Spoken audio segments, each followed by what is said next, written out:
ถือว่าได้มีการจัดขึ้นในวันที่2ธันวาคม2025อยู่ที่สนามหลวงนครหลวงจันทร์โดยการให้เกียรติเข้าร่วมของทานทองลุ้นศรีสุริตเลขาธิการใหญ่คณะบริหารงานศูนย์กลางภาคประชาชนปฏิวัติลาวประธานประเทศแห่งสปป.ลาวพร้อมด้วยบรรดาการนำภาครัฐพนักงานปฏิวัติอาวุโสวีรชนแห่งชาตินักรบแข่งขันนายและพลทหารนายและพลตำรวจผู้ทรงคุณวุฒิตัวแทนบรรดาเผ่าตัวแทนคนเสื้อสัตว์ลาวอยู่ต่างประเทศนักเรียนผู้ปัญญาชนและกองมวลชนเข้าร่วมเป็นจำนวนหลวงหลายและให้เกียรติเข้าร่วมในพิธียังมีทานโตเลิ่มเลขาธิการใหญ่คณะบริหารงานศูนย์กลางพรรคคอมมิวนิสต์เวียดนามทานหวังฮู้หมิงคณะประจำกรมการเมืองศูนย์กลางพรรคประธานสภาปรึกษาการเมืองแห่งชาติจีนสมเด็จปีใจเซนาเตรียบันที่ปรึกษาขั้นสูงของเจ้าชีวิตรองประธานคณะพรรคประชาชนกัมพูชีทานนิโคลายซูราวารบรองประธานสภาสูงแห่งโสรัสเซียทานนางมาสตาอายาลากรรมการกรมการเมืองศูนย์กลางพรรคคอมมิวนิสต์กูบาผู้อำนวยการใหญ่ศูนย์กลางผู้อำนวยการใหญ่ศูนย์พันธุกรรมและเทคโนโลยีชีวภาพกูบาพร้อมด้วยทูตต่างทูตจากต่างประเทศและก็ผู้ต่างหน้าจากองค์การจัดตั้งสากลประจำสปป.ลาวก็ให้เกียรติเข้าร่วมซึ่งในพิธีทานทองลุ้นศรีสุริตได้กล่าวสุนทรพจน์ต่อกับพิธีโฮมสมนุนใหญ่เฉลิมฉลองวันสถาปนาครบรอบ50 ปีของสปป.ลาวโดยยกให้เห็นถึงความเป็นจิตหนึ่งใจเดียวของประชาชนบรรดาเผ่าผู้หักชาติและความเป็นมาของชาติลาวก็คือการสถาปนาสปป.ลาวตลอด50 ปีแห่งภารกิจปกปักรักษาสร้างสรรค์พัฒนาประเทศชาติสปป.ลาวได้ก้าวผ่านทางด้านอุปสรรคความยุ่งยากสิ่งท้าทายบททดสอบแต่ก็สามารถผ่านพายุลมแดงและสิ่งท้าทายบททดสอบอันละอิดละเอี้ยวเขี่ยวขาดมาได้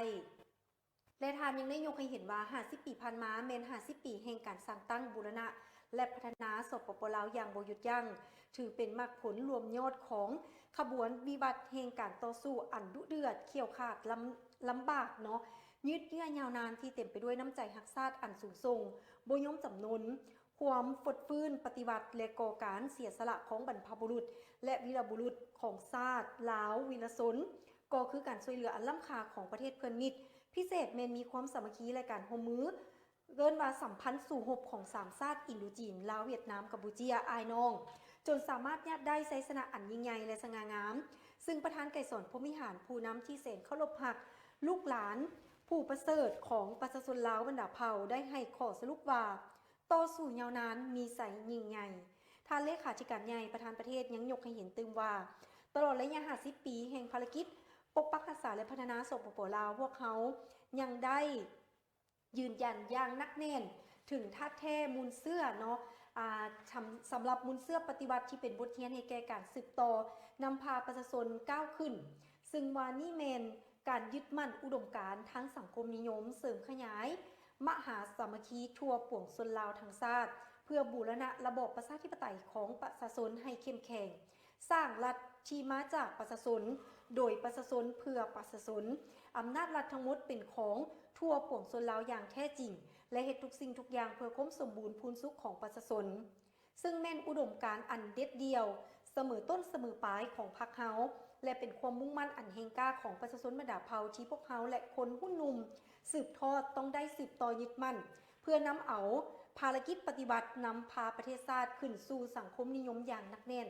ภายหลังทานเลขาธิการใหญ่ประธานประเทศยังได้กล่าวสุนทรพจน์สิ้นสุดลงคณะรับผิดชอบก้อนกำลังเดินขบวนสวนสนามได้เริ่มออกคำสั่งเคลื่อนย้ายเข้าสู่กำลังเข้าสู่สนามหลวงซึ่งประกอบมี3ขบวนใหญ่รวมมี47ก้อนที่มาจากเหล่าหกต่างๆของกองทัพและกำลังป้องกันความสงบจากบรรดากระทรวงองค์การที่เป็นเสนาธิการให้พรรคและรัฐบาลองค์การจัดตั้งมหาชนสหพันธ์นักรบเก่าแห่งชาติลาวก้อนเยาวชนธันวาและก้อนอื่นๆนอกนี้ในระหว่างการเดินสวนสนามของก้อนกำลังต่างๆได้มีการแสดงฝูงบิน MI-17 จำนวน4 ลำชี้นำเอาทุงซากทุงผักและก็ทุง50 ปีแผนคำขวัญน้ำใจที่2ธันวาหมั่นยืนและก็เอิ้นว่าบินผ่านเข้าสู่ท้องฟ้าสนามหลวงรวมทั้งแสดงบินผ่านของเรือบินสู่หบยักษ์130จำนวน3 หอบซึ่งได้สั่งความประทับใจให้แก่แขกภายในและต่างประเทศรวมทั้งมวลชน ที่เขาร่วมสมส่วนสนามในครั้งนี้ก็ถือว่าเป็นพิธีเฉลิมฉลองอย่างยิ่งใหญ่อลังการเนาะที่ว่าได้มีการจัดขึ้นอยู่ที่สนามหลวงนครหลวงจันทร์ของเราที่2 ธันวาคม 2565 นี้ทานโตเริ่มเลขาธิการใหญ่คณะบริหารงานศูนย์กลางพรรคคอมมิวนิสต์เวียดนามพร้อมด้วยภรรยาและคณะผู้แทนขั้นสูงพรรครัฐเวียดนามได้เข้าร่วมพิธีโฮมซุมนุมใหญ่เฉลิมฉลองวันสถาปนาสาธารณรัฐประชาธิปไตยประชาชนลาวครบรอบ 50 ปีอยู่สนามหลวงนครเวียดนามจากนั้นทานโตเริ่มพร้อมด้วยภรรยาและคณะผู้แทนขั้นสูงพรรครัฐเวียดนามได้เดินทางเข้าร่วมพิธีเปิดนำไซสวนสาธารณะมิตรภาพลาวเวียดนามอยู่บ้านดานสร้างเมืองไซธานีนครหลวงจันทร์โดยมีทานทองลุ้นศรีสุริตเลขาธิการใหญ่คณะบริหารงานศูนย์กลางพรรคประชาชนปฏิวัติลาวประธานประเทศพร้อมด้วยภรรยาและการนำขั้นสูงพรรครัฐลาวเข้าร่วมซึ่งวันในโอกาสนี้ท่านเพชรพรหมพิพัฒน์หัวหน้าห้องว่าการศูนย์กลางพรรคได้ต่างหน้าพรรครัฐและประชาชนลาวบรรดาเผ่ามีคำเห็นในพิธีในครั้งนี้ว่าส่วนสาธารณะมิตรภาพลาวเวียดนามเป็นโครงการหนึ่งที่มีความหมายความสำคัญทางด้านประวัติศาสตร์การเมืองอย่างลึกซึ้งระหว่างสองพรรคสองรัฐและประชาชนสองชาติลาวเวียดนามบ่เพียงแต่เป็นสัญลักษณ์แห่งการพัวพันมิตรภาพอันยิ่งใหญ่ความสามัคคีพิเศษและการร่วมมือรอบด้านของสองชาติของพวกเขาส่วนสาธารณะมิตรภาพลาวเวียดนามที่ว่าสวยสดงามแห่งนี้ยังกลายเป็นบ่อนท่องเที่ยวทางด้านประวัติศาสตร์วัฒนธรรมที่สำคัญเป็นสถานที่จัดงานกิจกรรมต่างๆเป็นบ่อนพักผ่อนออกกำลังกายบ่อนลิ้นของเด็กน้อยเยาวชนคนหุ่นหนุ่มและเป็นบ่อนศึกษาเฮียนของคนหุ้นสืบทอดได้เข้ามาทัศนศึกษาค้นคว้าเกี่ยวกับความสามัคคีอันพิเศษและการร่วมมือรอบด้านของสองชาติลาวเวียดนามท่านเพชรพรหมพิทักษ์เพิ่นให้รู้ตื่มอีกว่าปฏิบัติตามการตกลงของสองพรรคสองรัฐบาลและกลุ่มการเมืองสองประเทศลาวเวียดนามก็คือการพันขยายเนื้อในจิตใจของข้อตกลง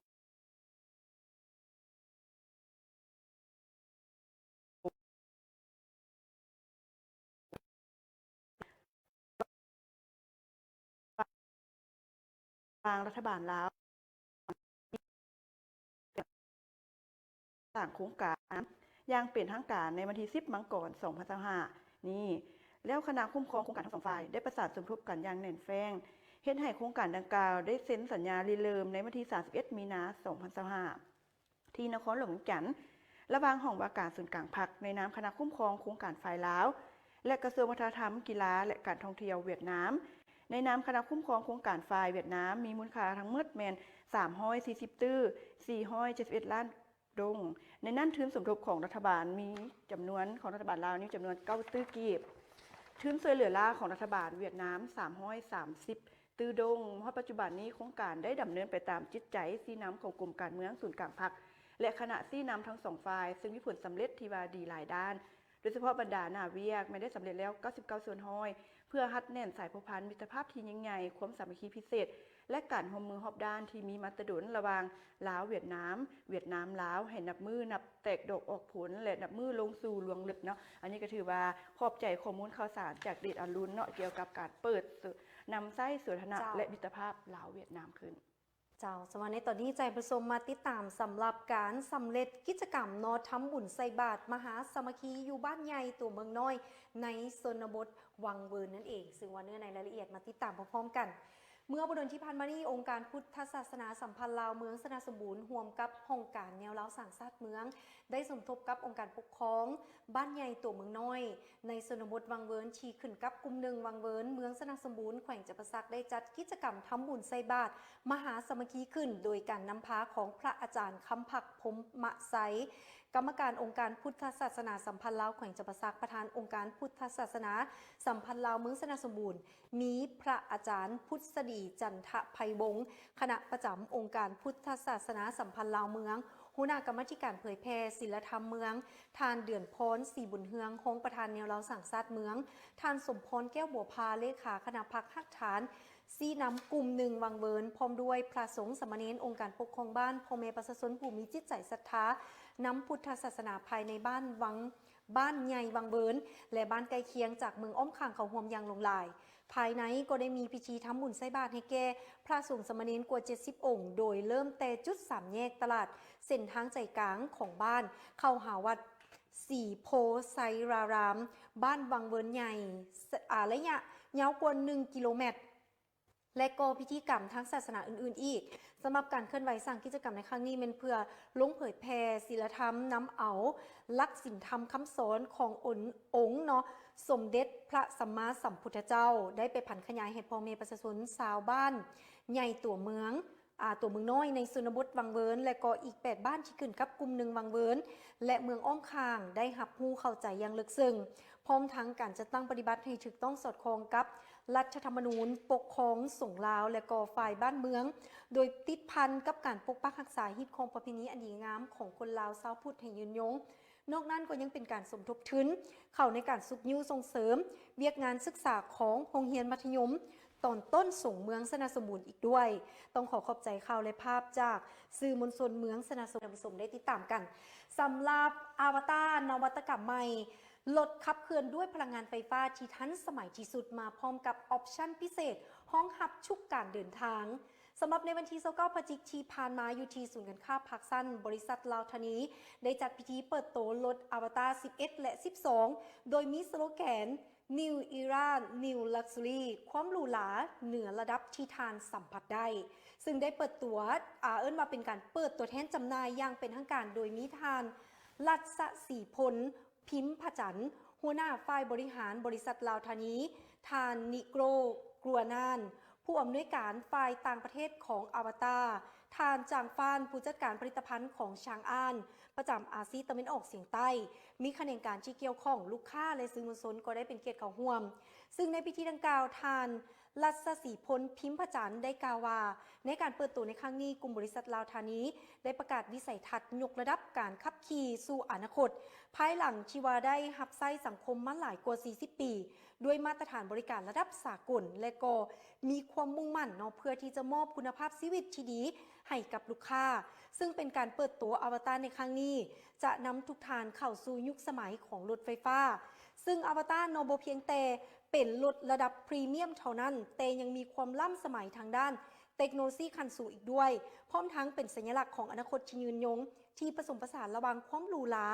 และนวัตกรรมความรับผิดชอบต่อสิ่งแวดล้อมให้กับคนลาวอีกด้วยพร้อมเดียวกันนี้ท่านนางบัวแก้วพรวิดาผู้จัดการฝ่ายขายและการตลาดอวตารลาวยังได้ขึ้นกล่าวภาพรวมของอวตารว่าจุดเริ่มต้นของอวตารโนเมน 2018 โดยการเข้าร่วมหุ้นระหว่าง3 บริษัทยักษ์ใหญ่ชางอานแคทแอลและหัวเว่ยโดยได้นักออกแบบสื่อดังจากเยอรมันทานนาเดอร์ฟากิซาเดภายใต้3หัวใจหลักที่สำคัญของอวตารนั่นก็คือ 1. ไฮเทคก็คือเทคโนโลยีที่อัจฉริยะระดับสูงจากชางอานแคทแอลและหัวเว่ย 2. แมนไฮสไตล์การออกแบบที่สวยงามล้ำสมัยโดดเด่นเป็นเอกลักษณ์โดยนักออกแบบนาเดอร์ดีไซเนอร์และก็อันต่อไปก็คือ High Value ประสบการณ์ผู้ใช้ระดับพรีเมียมคุ้นค่าที่สุดในระดับความหรูหราซึ่งจุดเด่นของอวตาร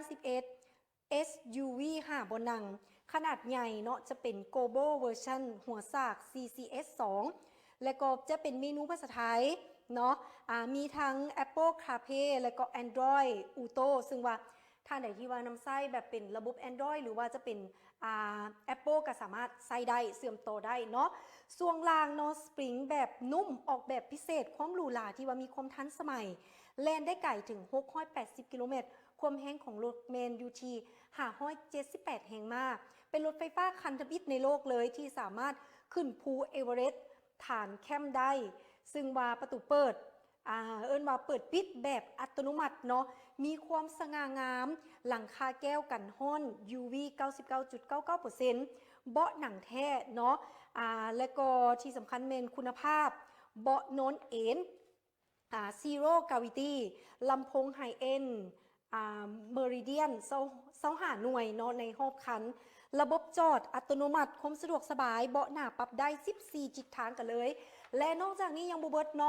ระบบนวดแบบสปาว่าสะดวกสบายขับรถไม่เมื่อยหรือขับรถทางไกลบ่ต้องเป็นห่วงมีระบบนวดอยู่ในโต๊ะแว่นเบื้องหลังแบบดิจิตอลแจ้งดีทั้งกลางเว้นและกลางคืนช่วยในการขับขี่ที่ปลอดภัยยิ่งขึ้นแบตเตอรี่ที่ดีที่สุดในโลกอวตารเมนศูนย์ข้างของการเกิดไฟไหม้หรือว่าเกิดอุบัติเหตุนี่ถือว่ายังบ่เคยมีเถื่อนและผ่านการทดสอบหลายกว่า600 ล้านกิโลเมตรนั่นเองพร้อมเดียวกันนี้ อวตาร12รถเก๋งขนาดใหญ่เนาะซึ่งเป็นอีกหนึ่งรุ่นที่ว่ามีความหรูหราเนาะความรู้สึกขับขี่ที่ในว่าคือกับการนั่งซุปเปอร์คาร์ซึ่งว่าช่วงล่างแบบถังล้มยกสูงต่ำได้เนาะบัมโบเบรกเบาะนวด4เบาะเนาะและแอร์อยู่ด้านข้างความไวอยู่ที่0 หาร 1 ห้อย1 ห้อยเนาะแล้วก็ 3.9 วินาทีซึ่งราคาของอวตาร11เริ่มต้นอยู่ที่ 55,000 ดอลลาร์และอวตาร12เริ่มต้นอยู่ที่ 59,900 ดอลลาร์พร้อมกันนั้นยังได้เปิดตัวรถอวตาร07 Full SUV ขนาดกลางหาบนนั่งราคาเพียงแต่ 42,900 ดอลลาร์ที่เป็นรุ่นขายดีเข่าราว9คันซึ่งขายหมดภายในเวลา2 อาทิตย์เท่านั้นนี่คือการการันตีได้ว่าคุณภาพและก็การออกแบบที่สวยงามหรูหราเนาะพร้อมทั้งตอบโจทย์ในการใช้งานตัวจริงของผู้สวมใส่อยู่ในลาวยิ่งไปกว่านั้นเนาะสำหรับลูกค้าที่ออกรถจากอวตารลาวเมนมีบริการหลังการขายโดยจะมีสั่งฝีมืออาชีพเนาะพร้อมทั้งหับประกันแบตเตอรี่และมอเตอร์8ปีน้ำกันเนาะก็คืออยู่ที่ 160,000 กิโลเมตรแถมตู้ซากอีก11กิโลวัตต์เนาะในรถทุกคันพิเศษเฉพาะลูกค้าที่จองภายในงานเมนจะได้หับสำหรับงานตลาดนัดแห่งงานประจำปี2025จัดขึ้นเมืองบุดลที่ผ่านมาอยู่ที่เมืองท่าแขกแขวงขมวนโดยการเป็นเกียรติเข้าร่วมของทานปริญญาเอกแก้วอุดรบุตรสิงห์ขอนห้องเจ้าแขวงขมวนทานปริญญาเอกสินณสนเสงจันทวงศ์หัวหน้าแผนกแห่งงานและสวัสดิการสังคมแขวงผู้ตั้งหน้าจากบริษัทน้ำเทิน2โดยการมีบริษัทเนาะจัดหางานที่ว่าได้รับการร่วมมือมาตั้งบูธโฆษณารับสมัครแห่งงานอย่างหลงหลายคาดว่ามีความต้องการแห่งงานหลายกว่า 1,000 คนทานปริญญาเอกแก้วอุดรบุตรสิงห์ขอนห้องเจ้าแขวงขมวนได้กล่าวเปิดงานอย่างเป็นทางการสำหรับการเปิดตลาดนัดแห่งงานเมนกิจกรรมที่มีความจำเป็นและก็ต้องได้จัดขึ้นอย่างเป็นปกติเนาะเพื่อว่าสร้างโอกาสและก็เงินไขให้แก่ผู้ต้องการแห่งงานและผู้ที่ว่าต้องการอยากเข้าสู่ตำแหน่งงานในปัจจุบันและอนาคตที่จะได้มาพบกันซึ่งหน้าเพื่อเป็นการแลกเปลี่ยนข้อมูลข่าวสารปรึกษาหารือสัมภาษณ์และก้าวเข้าสู่การบรรจุเข้าตำแหน่งในขั้นตอนต่อไปกระทรวงแรงงานและสวัสดิการสังคมได้มีความพยายามสูงในการหันเอาแนวทางนโยบายส่วนที่สัญญาสากลที่สปป.ลาวเป็นภาคีและก็เป็นกฎหมายนิติกรรมใต้กฎหมายเพื่อว่าเป็นบนอิงให้แก่การเคลื่อนไหวทางด้านแรงงานและสวัสดิการสังคมเบ้ารวมว่าเฉพาะเป็นการส่งเสริมการมีเวียกเฮ็ดงานทำกฎหมายก็ด้วยการจัดหางานฉบับทำอิฐถือของหับจากสภาแห่งชาติในปีที่ผ่านมาบรรดาบริษัทเข้าร่วมจะตั้งบูธในงานตลาดนัดในครั้งนี้จำนวน20บริษัทและอีก7บริษัทที่เข้าร่วมตลาดนัดแรงงานในครั้งนี้ซึ่งในนี้มี100ตำแหน่งงานมีความต้องการแรงงาน 1,000 คนนอกจากนี้แล้วทางจุดบริการเนาะจัดหางานขันแข่งพวกเขายังได้เปิดขึ้นทะเบียนแรงงานไปออกแรงงานอยู่ในประเทศไทยเกาหลีและประเทศญี่ปุ่นและยังมีประเทศสิงคโปร์พร้อมทั้งการให้คำปรึกษาการเขียนแบบฟอร์มและก็การสัมภาษณ์การเฮ็ดเวียกของผู้ที่วางงานเนาะขอขอบใจข้อมูลข่าวสารจากคำมวลนิวส์เนาะนี่ก็ถือว่าเป็นอีกหนึ่งข่าวดีสำหรับผู้ที่ต้องการอยากมีเวียกเฮ็ดงานทำที่ถือกฎหมายแล้วก็ได้รับการคุ้มครองจากทางกระทรวงแรงงานและสวัสดิการสังคมอีกด้วยโดยออกจากตลาดแรงงานเนาะมาที่การแข่งขันการปรุงแต่งอาหารเนาะซึ่งว่างานแข่งขันเทศกาลอาหารประจำปี2025อยู่แขวงไซสมบูรณ์เนื่องในโอกาสเนาะเฉลิมฉลองวันชาติที่2ธันวาคมครบรอบ50ปีและวันประเกิดวันคล้ายวันเกิดของประธานกสรพรหมวิหารครบรอบ105ปีอยู่แขวงไซสมบูรณ์คณะกรรมการงานเทศกาลอาหารและตลาดนัดวางแสดงสินค้าได้จัดงานแข่งขันเทศกาลอาหารขึ้นในตอนเช้าของวันที่2ธันวาคม2025นี้อยู่ที่เดินสาธารณะหอหลักเมืองโดยการเป็นประธานของทานนางเพชรสมัยโพไซยวงศ์คณะประจำพรรคแขวงรองประธานคณะกรรมการปกครองแขวงให้เกียรติเข้าร่วมโดยทานพลอยคำหงบุญยวงเลขาคณะบริหารงานพรรคแขวงไซสมบูรณ์พร้อมด้วยคณะกรรมการตัดสินการแข่งขันตลอดฮอดหน่วยงานสหพันธ์แม่หญิงบรรดาแผนกการอ้อมข้างแขวงหน่วยสหพันธ์แม่หญิงเมืองอนุวงศ์และตัวแทนจากห้านอาหารเข้าร่วมซึ่งในโอกาสนี้ทานนางเพชรสมัยขออภัยเนาะนางเพชรสมัยโพไซยวงศ์ได้มีคำเห็นต่อพิธีซึ่งทานได้รู้ว่าการจัดงานแข่งขันเทศกาลอาหารประจำปี2025นี้ก็เพื่อเป็นการอนุรักษ์และส่งเสริมวัฒนธรรมฮิตของประเพณีลาวอาหารที่เป็นเอกลักษณ์ของชาวแขวงไซสมบูรณ์ที่ควรอนุรักษ์รักษาไว้เคียงคู่กับคนลาวตลอดไปทั้งเป็นการโฆษณาเผยแพร่อาหารที่เป็นเอกลักษณ์ของแขวงทั้งเป็นการสร้างความสามัคคีภายในให้เอื้อยน้องแม่หญิง ให้แน่นแฟ้นยิ่งขึ้นนอกจากนี้ทานยังเรียกร้องมายังผู้ที่ว่าเข้าร่วมการแข่งขันและบรรดาอนุกรรมการจงเชิดชูความรับผิดชอบในการแสดงฝีมือการปรุงแต่งอาหารของตนและการตัดสินให้คะแนนให้ปฏิบัติตามมาตรฐานเงื่อนไขที่กำหนดไว้ซึ่งการแข่งขันปรุงแต่งอาหารในครั้งนี้มีตัวแทนเข้าร่วมทั้งหมดแม่น18 ภาคส่วนซึ่งว่าทั้ง18 ภาคส่วนนี้จะได้ปรุงแต่งอาหารให้แก่คณะกรรมการซิมพร้อมทั้งตัดสินจากความแซ่บความสะอาดที่ถูกหลักอนามัยและความสวยงามในการตกแต่งพร้อมเดียวกันนี้คณะกรรมการเนี่ยได้ซิมอาหารและลงคะแนนให้แต่ละภาคส่วนเพื่อคัดเลือกเอาผู้ที่ชนะเลิศซึ่งว่าผลการตัดสินรางวัลที่1ได้แก่ห้านอาหารนางคำ1ไก่ลาดสมุนไพรซึ่งให้เกียรติมอบรางวัลโดยทานนางเพชรสมัยโพไสยวงศ์จำนวนเงิน5 ล้านกีบและรางวัลที่2ได้แก่ห้านขายของกินซุกนางไซโอกระปูนาให้เกียรติมอบโดยทานนางสาครหุงบุญยวงครอบครัวกันน้ำแขวงจำนวน4 ล้านกีบรางวัลที่3ห้านอาหารนางคำพา1ป่าสมุนไพรให้เกียรติมอบโดยทานนางคำศรีสิทธิวรดาจำนวนเงิน3 ล้านกีบและอีก15 ภาคส่วนไม่ได้รับรางวัลสมเสยให้เกียรติมอบโดยทานนางบุญทวีสิงห์วิไลจำนวนเงิน500,000 กีบพร้อมด้วยกันนี้เนาะงานวางแสดงสินค้าตลาดนัดได้มีหลายภาคส่วนนำเอาสินค้าที่เป็นทางแห้งของตนผลิตได้มาวางแสดงและจำหน่ายให้แก่ผู้ที่มาเที่ยวชมสินค้าตลอดฮอดพ่อแม่ประชาชนบรรดาเผ่าภายในแข่งอีกด้วยทั้งนี้ก็เพื่อเป็นการเฉลิมฉลองวันชาติที่2 ธันวาคมครบรอบ50 ปีและวันคล้ายวันเกิดของประธานไกรสอนคนพรหมวิหารครบรอบ105 ปีอยู่ที่แข่งไซสมบูรณ์ให้มีขบวนฟดฟื้นขึ้นเนาะขอบใจข้อมูลข่าวสารจากนางในโอกาสดังกล่าวพนทานทองลุ้นศรีสุริตได้แสดงความยินดีต้อนรับอันอบอุ่นและแสดงความขอบใจเป็นอย่างสูงต่อการนำก็คือรัฐบาลรัสเซียที่ได้ส่งคณะผู้แทนขั้นสูงมาร่วมพิธีเฉลิมฉลองวันสำคัญดังกล่าวของสปป.ลาวในครั้งนี้ซึ่งว่าเป็นการแสดงให้เห็นถึงความรับรู้ถึงการพัวพันที่เป็นมวลเสื้อระหว่างสองประเทศลาวรัสเซียที่มีมาแต่ดุนนานถ้าเป็นการหัดแนนสายการพัวพันระหว่างสองประเทศให้นับมือนับใกล้ชิดและก้าวสู่ล่วงเลิกฝ่ายลาวก็ได้ตีราคาสูงและแสดงความบุญคุณที่ย้ำใดฝ่ายรัสเซียก็ได้ให้การสนับสนุนและช่วยเหลือประเทศลาวตลอดมาทั้งในระยะต่อสู้ปลดปล่อยชาติในเมื่อก่อนก็คือการปกปักรักษาและสร้างสรรค์พัฒนาประเทศชาติในปัจจุบันในโอกาสนี้พนทานทองลุ้นศรีสุริตได้ฝากความยื้อถามข่าวถึงพนทานวลาดิเมียร์ปูตินประธานาธิบดีและพนทานนางวาเลนตินามาสวีเยนโกประธานสภาสูงแห่งรัสเซียสองฝ่ายได้ตีราคาสูงต่อสายพัวพันมิตรภาพและการหัวมือที่ดีงามระหว่างสปป.ลาวและรัสเซียก็คือการเป็นคู่ร่วมมือยุทธศาสตร์ลาวรัสเซียในภาคพื้นอาซีแปซิฟิกที่ได้รับการหัดแน่นและเสริมขยายล้มเลิกอย่างมีประสิทธิผลในหลายด้านเป็นต้นแมนการพัวพันด้านการเมืองแมนอยู่ในระดับที่ลึกซึ้งมีการสนับสนุนซึ่งกันและกันในเวทีภาคพื้นและสากล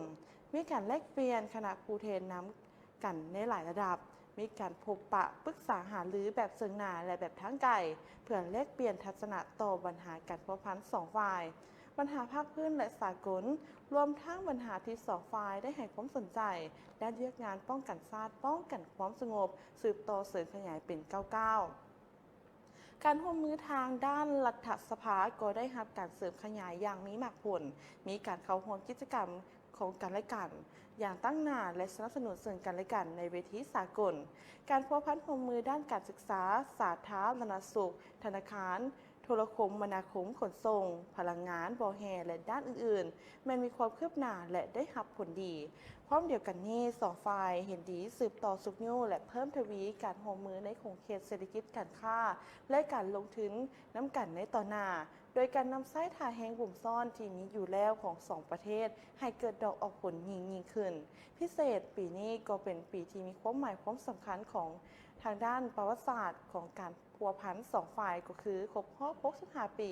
แห่งการสร้างตั้งสายพัวพันการทูตและครบรอบ60 ปีแห่งการสร้างตั้งสมาคมมิตรภาพลาวรัสเซียและรัสเซียลาว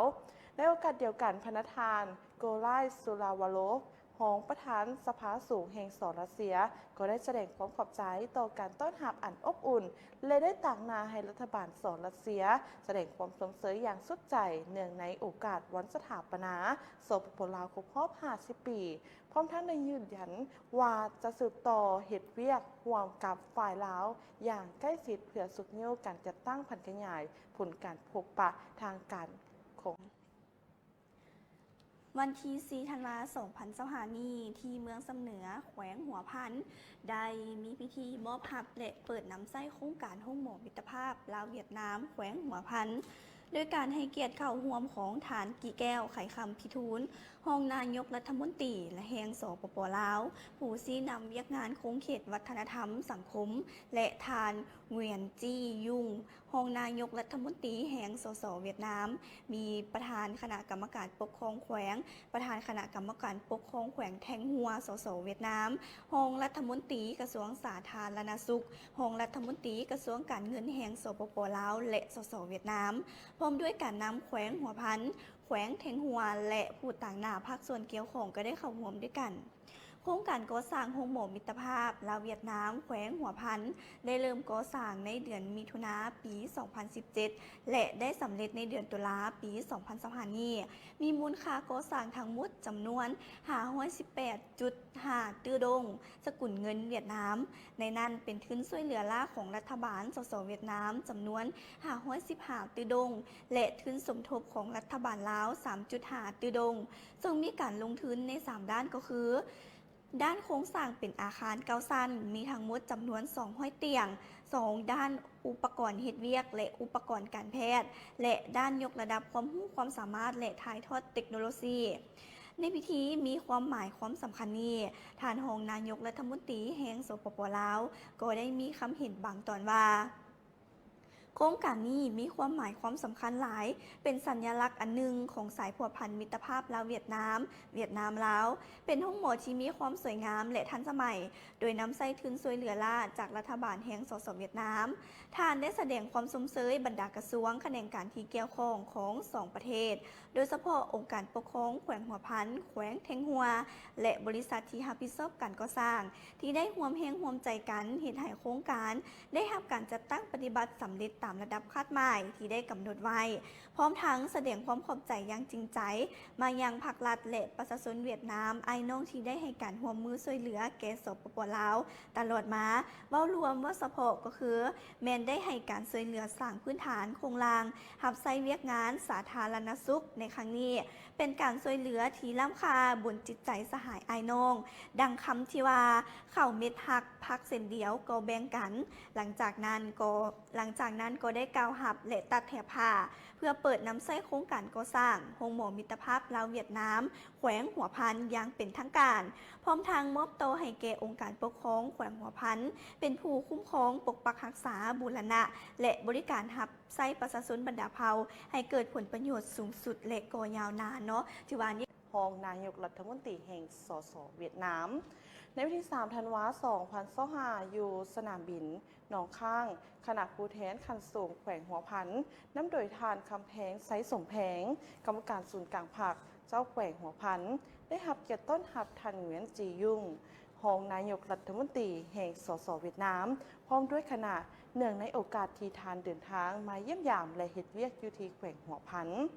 การมาเยี่ยมยามและเฮ็ดเวียกของรองนายกรัฐมนตรีแห่งสสเวียดนามในครั้งนี้เป็นการประกอบส่วนที่สำคัญเข้าในการเสริมขยายสายพัวพันมิตรภาพอันยิ่งใหญ่ความสามัคคีพิเศษและการร่วมมือรอบด้านของ2ประเทศที่ได้รับการสั่งตั้งมาแต่ดุจนั้นแล้วสายพัวพันลาวเวียดนามได้กลายเป็นสายพัวพันที่เป็นแบบอย่างและหายากที่ว่าสุดอยู่ในโลกเพราะว่าทั้งสองประเทศได้เคียงบ่าเคียงไหลต่อสู่กู้ซาดห่วมกันและมีสายพัวพันรอบด้านห่วมกันนั่นเองแขวงหัวพันตั้งอยู่ที่ทางทิศตะวันออกเฉียงเหนือของลาวมีชายแดนติดกับ3แขวงของเวียดนามจึงเป็นพื้นที่ยุทธศาสตร์สำคัญในการเชื่อมต่อระหว่าง2ประเทศซึ่งแขวงหัวพันมีข้อตกลงร่วมมือกับบรรดาแขวงต่างๆของสสเวียดนามเพื่อเพิ่มคูณสร้างการร่วมมือทางด้านเศรษฐกิจสังคมการป้องกันชาติความมั่นคงชายแดนและรอบด้าน ในตอนค่ำของวันเดียวกันนี้อยู่ที่ห้องว่าการแขวงหัวพันท่านคำแพงไซสมแพงกรรมการศูนย์กลางภาคเจ้าแขวงหัวพันพร้อมด้วยคณะน้ำขันสูงแขวงหัวพันยังได้ให้เกียรติต้อนรับคณะผู้แทนขันสูงแขวงแทงหัวซึ่งนำโดยทานเหวียนห่วงแองกรรมการสำห้องศูนย์กลางภาคห้องเลขาพักแขวงประธานคณะกรรมการประชาชนแขวงแทงหัวเนื่องในโอกาสที่คณะผู้แทนแทงหัวเดินทางมาเยี่ยมยามและเฮ็ดเวียกอยู่ที่แขวงหัวพันการเยี่ยมยามและเฮ็ดเวียกของคณะผู้แทนขั้นสูงสสเวียดนามในครั้งนี้มีจุดประสงค์เพื่อเข้าหัวพิธีมอบภาพและเปิดน้ำไส้ห้องหมอมิตรภาพลาวเวียดนามอย่างเป็นทางการทั้งเป็นการเสริมขยายการร่วมมือในหลายด้านรวมทั้งการค้าการลงทุนการป้องกันชาติป้องกันความมั่นคงการศึกษาวัฒนธรรมการพัฒนาโครงสร้างพื้นฐานและการเสริมต่อเศรษฐกิจการเยี่ยมยามดังกล่าวบ่เพียงแต่เป็นการหัดแนวสายพัวพันด้านการเมืองเท่านั้นแต่ยังเป็นการสร้างพื้นฐานที่มั่นคงสำหรับการร่วมมือทางด้านเศรษฐกิจสังคมและนำเอาผลประโยชน์ตัวจริงมาสู่ประชาชนทั้งสองชาตินั่นเองท่านผู้ชมในระหว่างท้ายเดือนพฤศจิกายน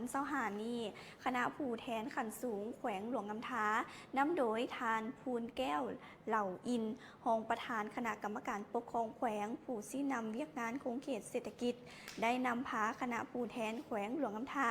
เข้าร่วมกองประชุม4ประเทศ10ฝ่ายเขตชายแดนจีนลาวเมียนมาไทยครั้งที่11โดยมีคณะผู้แทนขั้นสูงของแต่ละฝ่ายเข้าร่วมคือคณะผู้แทนจากกิ่งแขวง12พันนาแขวงยุนนานสปจีนคณะผู้แทนจากสปปลาวแขวงหลวงน้ำท้าหลวงพระบางโบแก้วอุดมไซและแขวงพงสาลีคณะผู้แทนจากประเทศเมียนมาเมืองเซียงตุงและเมืองท่าขี้เหล็กคณะผู้แทนจากลาซาอาณาจักรไทยจังหวัดเชียงรายและจังหวัดเชียงใหม่ได้จัดขึ้นในเดือนพฤศจิกายน2025นี้ผ่านมาที่เมืองเชียงแสนจังหวัดเชียงรายประเทศไทยเป็นเจ้าภาพ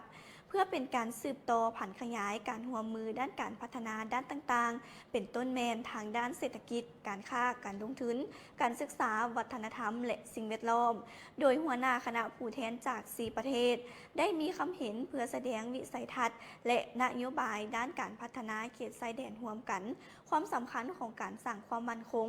และการเจริญเติบโตทางด้านเศรษฐกิจในระดับภาคพื้นจากนั้นหัวหน้าคณะผู้แทนแต่ละฝ่ายได้พร้อมกันร่วมลงนามหนังสือแสดงเจตจำนง Letter of Intent ซึ่งเป็นจุดหมายที่สำคัญในการยกระดับการร่วมมือให้แน่นแฟ้นและเป็นรูปธรรมยิ่งขึ้นไปเนาะนี่ก็ถือว่าเป็นคณะผู้แทนขั้นสูงของแขวงหลวงสถาบันรัตนบริหารธุรกิจได้ถูกสร้างตั้งมาตั้งแต่1974จนมาถึงปัจจุบันผ่านมาในระยะ50 กว่าปีนะ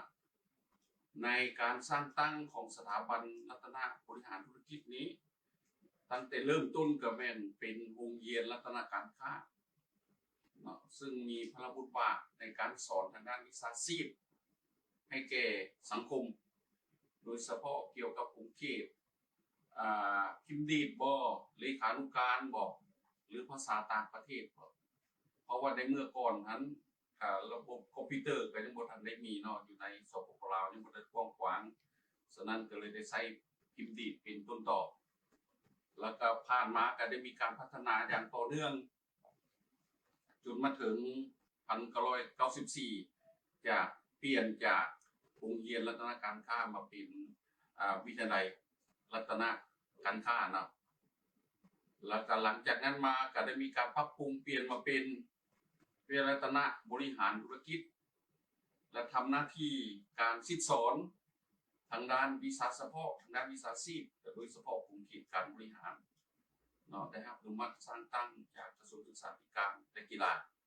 ให้สอนเกี่ยวกับการบริหารธุรกิจการบริหารการตลาดการบริหารการเงินภาษาอังกฤษก้าวขึ้นมาแต่ละปัดก้าวในระยะการสร้างตั้งผ่านมาทั้งสถาบันรัตนบริหารธุรกิจก็ได้ประกอบส่วนให้แก่การพัฒนาทรัพยากรมนุษย์ก็คือสร้างนักวิชาการให้แก่ศาสตร์และสังคมในจำนวนหลายหมื่นคนที่ได้จบออกไปและแต่ละคนก็สามารถมีเวียกเฮ็ดงานทำประกอบวิชาชีพ